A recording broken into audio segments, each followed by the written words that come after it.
بسم الله الرحمن الرحيم.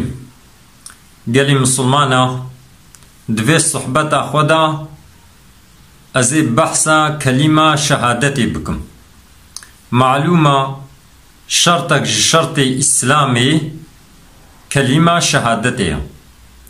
كلمة شهادتي يعني او خبردانكم هو شهدبوني ددي بدليخم هو باور دكي بزمان خوشي مهو دبيجي. كلمة شهادتي أبا أشهد أن لا إله إلا الله وأشهد أن محمد رسول الله.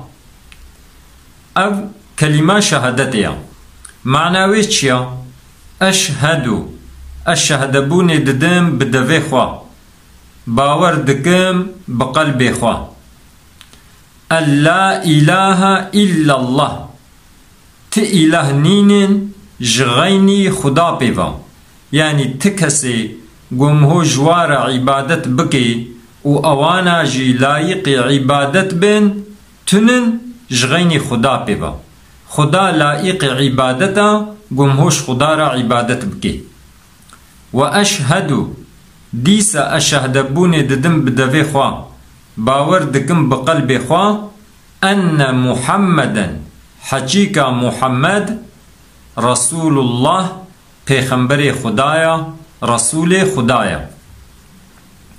قالي مسلمانا چما من اف كلمة شهادتي بتني مقوت چونكو ونجي بلكي تعقيب دكن جارنا د تلفزيون دا ميقرافون ددنا برهنك إنسانا دبيجنا وكا كلمة شهادتي بينن نزانن كلمة شهادتي بينن ييغو زانبي بينجي قالك جي معناوي نزانن.